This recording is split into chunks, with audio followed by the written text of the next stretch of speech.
Good morning all of you और सभी अभिभावकों एवं बच्चों को मेरा सुप्रभात। प्यारे बच्चों, आज 17 नवंबर 2024 है और कल 18 नवंबर 2024 को जो नेशनल परख टेस्ट चल रहा है, राष्ट्रीय स्तर पर एक परख टेस्ट, जो कल उसका मॉक टेस्ट होना है और 4 दिसंबर 2024 को इसका फाइनल टेस्ट होगा। उसके लिए हम कक्षा तीसरी के बच्चे जो कि किस तरह से OMR सीट को भरेंगे, इसके बारे में हम डिटेल चर्चा करने वाले हैं। ये वीडियो इसलिए बनाई जा रही है ताकि आप आसानी से जब एग्ज़ाम हो मॉक टेस्ट के दिन और 4 दिसंबर को के दिन, तो उसको आप आसानी से भर पाएँ, उसके लिए एक तैयारी है, प्रिपरेशन वीडियो है। क्योंकि छोटे बच्चे होते हैं, वो किस तरह से OMR को भरें उनको बिल्कुल भी आइडिया नहीं होती है। तो सभी अभिभावकों से निवेदन है कि ये वीडियो को ज़रूर उनको कम से कम 2 बार दिखाएं और सभी चीज़ों को समझते हुए दिखाएं, उनको समझाएं कि यहाँ पे ये फिल करना है। ठीक है, अब चलिए वीडियो शुरू करते हैं। तो देखिए बच्चों, यहाँ पर एक OMR जो कि ब्लैंक OMR है, ये आपको जिस दिन टेस्ट होगा मतलब 18 नवंबर को कल दिया जाएगा आपको और 4 दिसंबर को भी मिलेगा ये। ठीक है, इसी तरह का OMR शीट आपको मिलेगा जिसमें आपको सारे आंसर फिलअप करने हैं। ठीक है, क्वेश्चन पेपर अलग होगा, OMR अलग होगा। क्वेश्चन पेपर को पढ़ करके जो आंसर सही होगा उसको यहाँ पे टिक करना है, लेकिन उससे पहले बहुत सारी चीज़ों को यहाँ पर भरना है। तो आप देख पा रहे होंगे यहाँ पर परख 2024 करके लिखा है, परख टेस्ट 1 क्लास 3 यहाँ पे लिखा हुआ है, आप देख पा रहे हैं। सबसे पहले यहाँ पर आपको स्कूल का नेम लिखना है। जैसे हम लोग की स्कूल का नेम है PM श्री केंद्रीय विद्यालय अंबिकापुर, तो आपको यहाँ पर पूरा लिखना है क्या, PM श्री KV अंबिकापुर लिखना है। ठीक है, इसको यहाँ पर आपको पूरा लिखना है, PM श्री KV अंबिकापुर करके। ओके, उसके बाद जो दूसरा सेक्शन दिया गया है यहाँ स्टूडेंट नेम, तो सभी बच्चे इस सेक्शन में, ये देखिए यहाँ पर इस सेक्शन में आपको अपना पूरा नाम लिखना है। ओके, ये लिखने के बाद आपको क्या करना है, अपने स्कूल का UDISE कोड लिखना है। यहाँ पर देखिए कितने डिजिट का है, 1 2 3 4 5 6 7 8 9 10 11 डिजिट का ये UDISE कोड है। ये UDISE कोड जो 11 डिजिट का है, ये अभी आपको नहीं पता है। कल आपके जो क्लास टीचर हैं, सब्जेक्ट टीचर हैं, वो आपको विद्यालय में जिस समय टेस्ट होगा उस समय आपको ब्लैक बोर्ड या ग्रीन बोर्ड पे लिख करके बता देंगे और आपको एज इट इज आपको वैसे ही लिखना है। सपोज दैट अगर हमारे विद्यालय के UDISE कोड है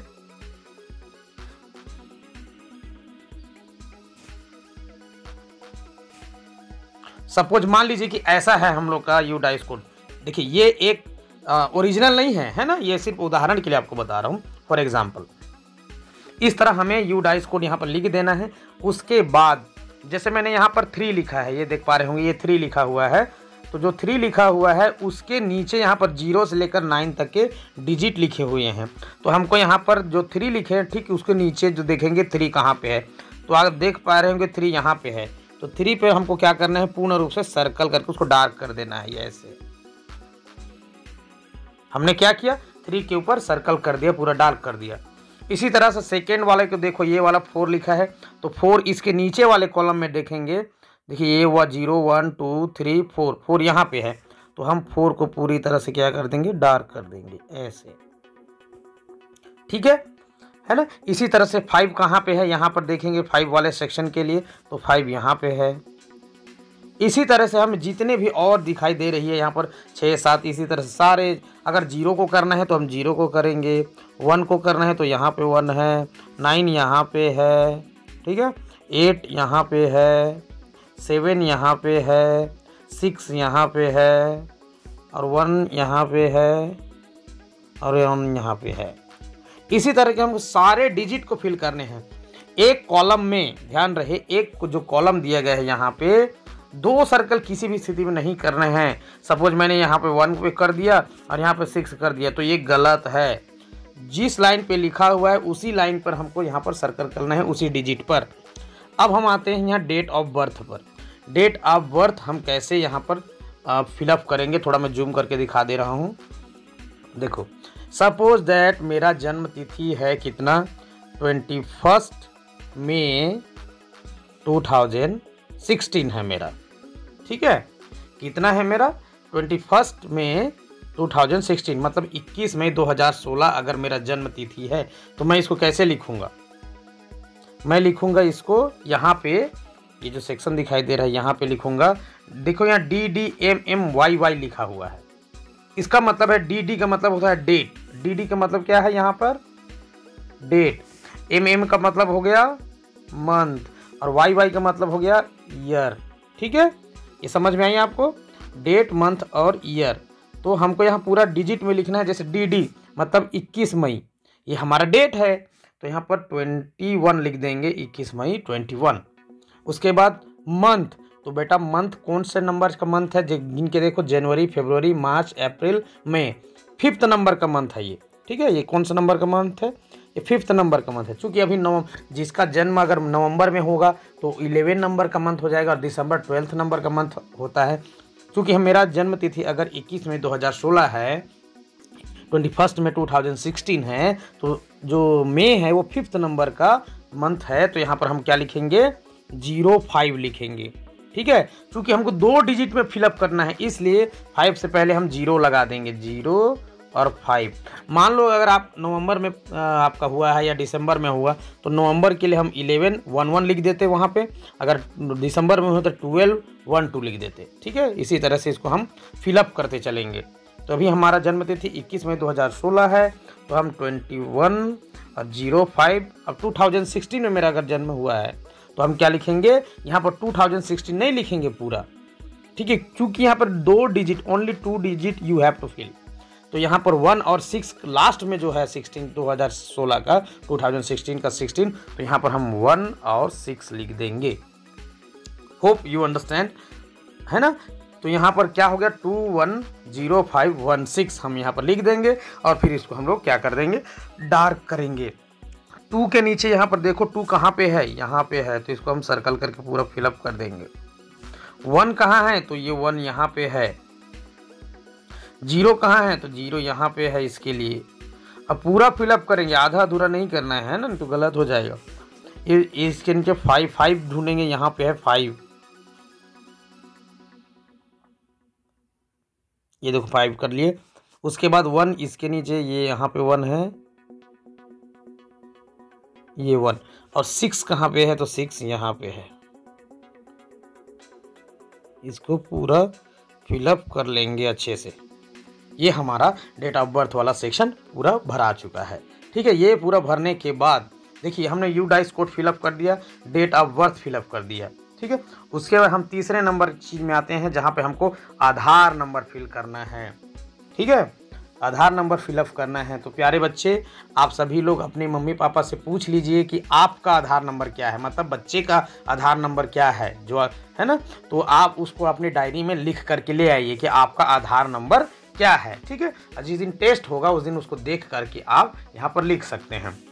तो सपोज अगर ऐसे रैंडमली मान लिया जाता है किसी का आधार नंबर है,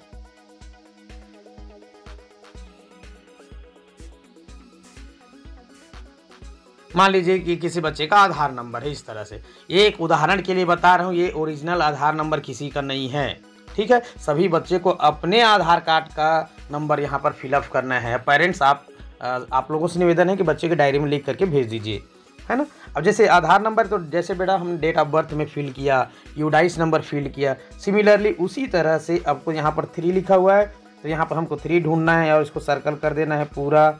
इसी तरह 4 ढूंढ करके यहाँ पे पूरा सर्कल कर देंगे। यहाँ पर 5 ढूंढ करके यहाँ पर सर्कल करना है पूरा, इसको डार्क कर देना है पूरा। इसी तरह से जितने भी यहाँ पर दिखाई दे रहे हैं लाइन वाइज, ये नंबर्स ढूंढ करके आपको क्या करना है, उस पर्टिकुलर नंबर्स को आपको क्या करना है, डार्क कर देना है, सर्कल कर देना है, पूरा डार्क कर देना है। ओके, ये फिलअप करने के बाद year of admission in the school, ठीक है। तो ये आपके टीचर आपको कल बता देंगे कि आपका एडमिशन किस ईयर में हुआ था, ठीक है। जैसे सपोज आपका एडमिशन अगर 2022 में हुआ है, तो यहाँ पर लिखेंगे 2022। फिर इसी तरह से यहाँ 2 ढूंढ करके यहाँ पर सर्कल करेंगे, यहाँ पर 0 ढूंढ करके सर्कल कर देंगे। उसके बाद 2 है तो 2 यहाँ पे है, सर्कल कर देंगे, ठीक है। इसी तरह से यहाँ एक और 2 है, तो यहाँ पर हमको पूरी तरह से सर्कल कर देनी है। ओके, उसके बाद यहाँ आप किस सेक्शन के स्टूडेंट्स हैं, यहाँ पर देख पा रहे होंगे सेक्शन भी लिखा हुआ है। हमारे विद्यालय में 2 सेक्शन हैं, ए और बी। तो सेक्शन ए के बच्चे यहाँ पर सर्कल कर देंगे। अगर आप सेक्शन बी में पढ़ते हैं, है ना, सेक्शन बी में पढ़ते हैं तो सेक्शन बी को सर्कल कर देना है। और यहाँ पर लिखना भी है, ये है ना, यहाँ पर आपको लिखना भी है। पहले आपको लिखना है कि अगर आप सेक्शन ए में पढ़ते हैं तो ए लिखिए और इसको सर्कल कर दीजिए, ठीक है। और अगर सेक्शन बी में पढ़ते हैं तो यहाँ पर बी लिखिए और यहाँ पर बी को सर्कल कर दीजिए। ओके, ये इस तरह से आपको करना है। ओके, अब स्टूडेंट आईडी हम लोग को इस तरह से कोई कोड नहीं मिला हुआ है फिलहाल, इसको आपको स्किप करना है ना, ठीक है। अगर किसी तरह की कोई जानकारी मिलती है तो इसके संबंध में हम आपको कल बताएंगे। तो स्टूडेंट आईडी आपको अभी फिलअप नहीं करनी है, ठीक है। उसके बाद आपका है सोशल ग्रुप, है ना, क्योंकि 4 कैटेगरी है तो सोशल ग्रुप में SC ST OBC और जनरल का है। अगर आप जनरल कैटेगरी से बिलोंग करते हैं तो इसको सर्कल करेंगे, OBC कैटेगरी से बिलोंग करते हैं तो नंबर 3 को सर्कल करेंगे, ST कैटेगरी से बिलोंग करते हैं तो नंबर 2 को सर्कल करेंगे, अगर SC कैटेगरी को बिलोंग करते हैं तो नंबर 1 को सर्कल करेंगे, ठीक है। तो बच्चों आप अपने मम्मी पापा से लिखवा लीजिए कि आप किस कैटेगरी में हैं। तो आपको डायरी में क्या क्या लिखना है, एक तो आधार नंबर लिखना है और दूसरा ये सोशल ग्रुप कि ST SC OBC जनरल में से आप किस ग्रुप में आते हैं उसको लिखवा लीजिए, ठीक है। फिर उसी के अकॉर्डिंगली आपको जिस दिन एग्जाम होगा, टेस्ट होगा, उस दिन आपको सर्कल करना है। ओके, अब यहाँ पर एक और दिया गया है मीडियम आपका क्या है, ठीक है। तो मीडियम के लिए कोड जानना आपको बहुत ज़रूरी है कि आपका क्या मीडियम का कोड है। ओके, चूँकि अभी कोई कोड अभी मीडियम को लेकर मिला नहीं है तो इसको अभी हम नहीं बता पाएंगे। अगर कोई कल जानकारी मिलती है कि हिंदी मीडियम का कोड क्या रहेगा, इंग्लिश मीडियम का कोड क्या रहेगा, तो हम आपको कल क्लासरूम में जिस समय टेस्ट होगा उस समय आपको बता देंगे। ओके, इसके बाद आपके आते हैं फ्रेंड्स, यहाँ पर देख पा रहे होंगे एरिया कोड, है ना। एरिया कोड लिखना है यहाँ पर कि आप ग्रामीण क्षेत्र में रहते हैं कि शहरी क्षेत्र में रहते हैं, ठीक है। तो अगर ग्रामीण क्षेत्र का निवासी है तो रूरल में अगर यहाँ पर सर्कल कर देंगे, और कोई शहरी क्षेत्र का निवासी है, शहर में रहते हैं, तो आपको अर्बन पर यहाँ को सर्कल कर देना है। उसके बाद आता है स्कूल मैनेजमेंट। यहाँ पर आप देख पा रहे होंगे, यहाँ पर स्कूल मैनेजमेंट, चूँकि हमारा स्कूल गवर्नमेंट है तो हम वो नंबर 1 पर सर्कल कर देंगे। उसके बाद जेंडर सेलेक्ट करने के लिए आ रहा है, यहाँ पे देख पा रहे होंगे बॉय गर्ल। अगर आप बॉय हैं तो 1 पे और गर्ल हैं तो सेकेंड नंबर का जो दिख रहा है यहाँ पे सर्कल कर देंगे, ठीक है। ये सारा डेटा कंप्लीट करने के बाद, सही फिलअप करने के बाद आपको इधर स्टूडेंट रिस्पॉन्सेस पर ध्यान देना है।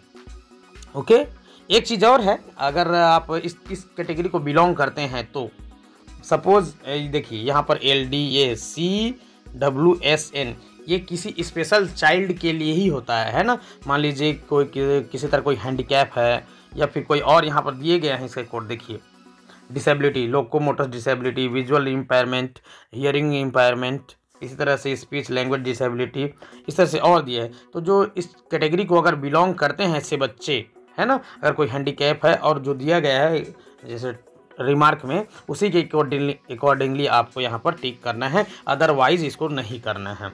टीचर्स आपको बता देंगे, वहाँ हेल्प करेंगे आपको। ओके, उसके बाद यहाँ टोटल क्वेश्चन, यहाँ पर आपको कुछ नहीं करना है, nothing to do here. Okay, ये आपके टीचर्स कर देंगे इसको। ओके, टोटल क्वेश्चंस 45 आपको अटेम्प्ट करने हैं। टोटल राइट आंसर कितने हैं, टोटल मार्क्स कितने होंगे, ये आपको टीचर्स चेक करने के बाद यहाँ पर फिलअप करेंगे। उसके बाद मेन काम बेटा यहाँ पे आता है, देखो यहाँ पे ध्यान से कि स्टूडेंट रिस्पॉन्सेस, मतलब ये है जो आपको क्वेश्चन पेपर मिलेगा उसके साथ ये मार्कशीट भी मिलेगा, लेकिन वो अलग अलग रहेंगे, ठीक है। अब यहाँ पर देख पा रहे होंगे क्वेश्चन नंबर 1 से लेकर क्वेश्चन नंबर 45 तक है। 3 सब्जेक्ट के क्वेश्चन पूछे जाएंगे आपको। पहला हो जाएगा क्या, EVS का, ठीक है। उसके बाद है मैथ्स का, ठीक है। उसके बाद है इंग्लिश का, ठीक। 3 सब्जेक्ट के क्वेश्चन पूछे जाएंगे। हिंदी, अगर आप हिंदी मीडियम के स्टूडेंट हैं तो यहाँ पर बेटा आपको सारा क्वेश्चन जो है ना ये हिंदी मीडियम का अकॉर्डिंगली रहेगा। EVS भी हिंदी में, मैथ भी हिंदी में, और इंग्लिश के जगह में हिंदी सब्जेक्ट रहेगा। अगर आप इंग्लिश मीडियम स्कूल में पढ़ते हैं तो ये आपको EVS, मैथ और इंग्लिश पूछा जाएगा। 15-15 क्वेश्चन रहेगा, ठीक है। 15 3 जा 45 क्वेश्चन रहेंगे। ओके, चूँकि हमारा मीडियम इंग्लिश मीडियम का स्कूल है तो हमको ईवीएस मैथ और इंग्लिश का क्वेश्चन पूछा जाएगा।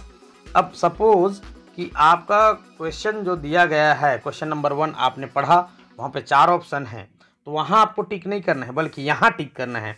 सपोज वहाँ ABCD नंबर का क्वेश्चन है, मैं अभी आपको बताऊँगा क्वेश्चन पेपर ओपन करके। तो क्वेश्चन नंबर 1 यहाँ पर देख पा रहे होंगे यहाँ पे।